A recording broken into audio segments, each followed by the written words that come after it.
আজকের আলোচনা আর্নেস্ট মেয়ারকে নিয়ে।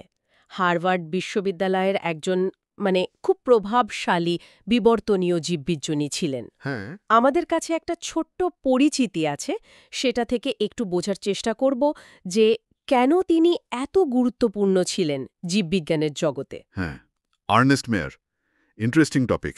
শুরুতেই একটা দারুণ তথ্য কিন্তু, তাকে নাকি বলা হতো বিংশ শতাব্দীর ডারউইন।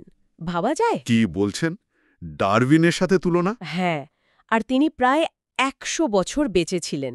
তো এই পরিচিতি থেকে চলুন দেখি তার অবদানগুলো ঠিক কী ছিল। আচ্ছা, ডারউইনের সাথে তুলনা তখন নিশ্চয়ই খুব মৌলিক কিছু কাজ আছে। দেখা যাক কি বলছে সূত্রটা। আচ্ছা, এখানে প্রথমেই বলছে ওনার জীবনকাল, জন্ম ১৯০৪ জার্মানিতে, ক্যাম্পটোনে। ১৯০৪। হার্ভার্ডে যোগ দিলেন কলা ও বিজ্ঞান বিভাগে ১৯৫৩ সালে। বেশ কিছুটা পরে তাহলে? হ্যাঁ, আর ওখান থেকে অবসর নিলেন ১৯৭৫-এ Alexander Agassiz professor of zoology emeritus হিসাবে। বাহ! আর মারা গেলেন ৮০ বছর। সেটাই, বিজ্ঞানের জগতে এত লম্বা সময় ধরে সক্রিয় থাকা, এটা সচরাচর তো দেখা যায় না। একদম। আর তার কাজের পরিধি, সেটাও কিন্তু বিশাল। কি কি ফিল্ড? এই লেখাটায় যেমন বলছে দেখুন, পক্ষীবিদ্যা অর্নিথোলজি, তারপর বিন্যাসবিধি বা ট্যাক্সোনমি, ভৌগোলিক প্রাণীবিদ্যা জুওজিওগ্রাফি, আচ্ছা। অভিব্যক্তি বা ইভলিউশন, সিস্টেম্যাটিক্স জীবজগতের শ্রেণীবিন্যাস, এমনকি জীববিজ্ঞানের ইতিহাস আর দর্শন নিয়েও কাজ করেছেন। ওহ, এই ব্যাপ্তিটাই কিন্তু দারুণ ইন্টারেস্টিং। শুধু অনেকগুলো বিষয় নয়, ঠিক। বিষয়গুলোর ধরন দেখুন। একেবারে ফিল্ড ওয়ার্ক পাখি দেখা থেকে শুরু করে একদম থিওরিটিক্যাল জায়গায়, যেমন বিবর্তন বা ক্লাসিফিকেশন, আবার তার সাথে ফিলসফি অফ সায়েন্স। হ্যাঁ, সেটাই। মনে হচ্ছে যেন সবকিছুকে একটা বড় ছবির মধ্যে দেখতে চাইতেন। ঠিক তাই, আসলে এটাই ওনার বিশেষত্ব ছিল। বিচ্ছিন্ন তথ্য নয়, বরং একটা সিনথেসিস তৈরি করা। আর এই সিনথেসিসের সবচেয়ে গুরুত্বপূর্ণ অবদান বোধহয় এটাই, এই পরিচিতি বলছে তিনি প্রায় এককভাবে প্রজাতি বৈচিত্র্যের উদ্ভব, দি অরিজিন অফ স্পিসিস ডাইভার্সিটি ব্যাখ্যা করেছিলেন। হ্যাঁ, এই পয়েন্টটা খুব জরুরি।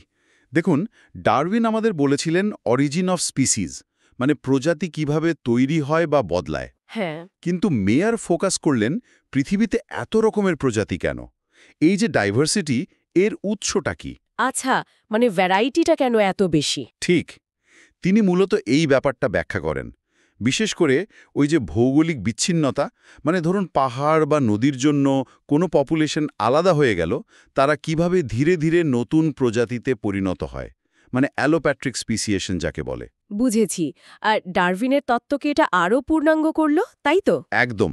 ডারউইনের কাজের উপর ভিত্তি করেই এটাকে আরও ডিটেলে নিয়ে গেলেন তিনি। আর সবচেয়ে অবাক করা ব্যাপার, এই পরিচিতি বলছে ওনার এই ব্যাখ্যা নাকি আজও অনেকাংশে প্রচলিত। হ্যাঁ, এখানেই তো আসল কৃতিত্বটা।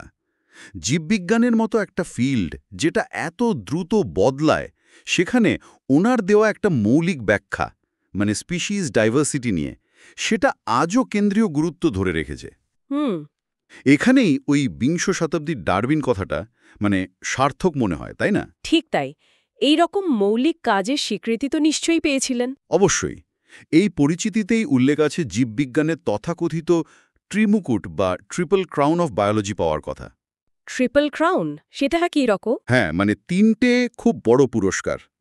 ১৯৮৩ সালে বলজান প্রাইজ, আচ্ছা। তারপর ১৯৯৪ সালে the international prize for biology, আর ১৯৯৯ সালে ক্র্যাফোর্ড প্রাইজ। এই তিনটাকে একসাথে ট্রিমুকুট বলা হয় কেন? আসলে জীববিজ্ঞানে তো সরাসরি নোবেল পুরস্কার নেই। ও, তাই তো।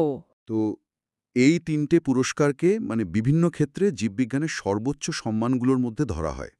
যেমন ধরুন, বালজান প্রাইজটা হিউম্যানিটিজ আর ন্যাচারাল সায়েন্স দুটোতেই দেয় বিশেষ অবদানের জন্য। ইন্টারন্যাশনাল প্রাইজটা জাপান দেয় বায়োলজির মৌলিক গবেষণার জন্য। আর ক্র্যাফোর্ড? আর ক্র্যাফোর্ড প্রাইজ দেয় royal Swedish academy of sciences, যারা নোবেল দেয় ওরা এটা দেয় সেই সব ফিল্ডে যেখানে নোবেল নেই, যেমন বায়োসায়েন্সেস, ইকোলজি, ইভলিউশন, সিস্টেম্যাটিক্স, এইসব। তার এই তিনটে পাওয়া হচ্ছে জীববিজ্ঞানের প্রায় সমস্ত প্রধান দিকেই ওনার যে বিশাল অবদান, সেটাকে স্বীকৃতি দেওয়া হয়েছে। এটা সাংঘাতিক বিরল একটা সম্মান। অসাধারণ। তাহলে যদি আমরা পুরো ব্যাপারটা একটু গুছিয়ে বলি, আর্নস্ট মেয়ার ছিলেন এক কথায় জীববিজ্ঞানের একজন স্তম্ভ। নিঃসন্দেহে। বিংশ শতাব্দীর ডারউইন হিসেবে পরিচিতি পেয়েছিলেন। তিনি শুধু প্রজাতির উৎপত্তি নয়, পৃথিবীতে কেন এত রকমের প্রজাতি সেই বৈচিত্র্যের একটা মৌলিক ব্যাখ্যা দিয়েছিলেন। এবং সেই ব্যাখ্যা আজও খুব প্রাসঙ্গিক। হ্যাঁ, সেটাই সবচেয়ে গুরুত্বপূর্ণ। আর তার কাজ জীববিজ্ঞানের সর্বোচ্চ ৩টি সম্মানে ভূষিত হয়েছিল। এই ছোট্ট পরিচিতি থেকেই ওনার দীর্ঘ আর প্রভাবশালী কর্মজীবনের একটা বেশ স্পষ্ট ছবি পাওয়া গেল। এখানে একটা জিনিস কিন্তু ভাবায়, এই যে বলা হচ্ছে ওনার ব্যাখ্যা আজও প্রাসঙ্গিক। হুম বিজ্ঞান তো আসলে ক্রমাগত বদলাতে থাকে, তাই না? হুম নতুন তথ্য আসে, পুরানো ধারণা পাল্টায়। ঠিক। তাহলে কিছু কিছু বৈজ্ঞানিক ধারণা, মানে মেয়ারের তত্ত্বের মতো, কেন এত দীর্ঘস্থায়ী হয়? এর পেছনে কি শুধু তত্ত্বটার অ্যাকুরেসি কাজ করে, নাকি অন্য কিছুও আছে? যেমন? যেমন হয়তো সেই সময়ের যে সামগ্রিক বৈজ্ঞানিক চিন্তাভাবনা, তার সাথে ওনার তত্ত্বটা খুব ভালোভাবে খাপ খেয়ে গিয়েছিল, অথবা ওনার ব্যাখ্যা করার যে ধরন, সেটার মধ্যেই হয়তো এমন কিছু ছিল যা সহজে জায়গা করে নিয়েছে।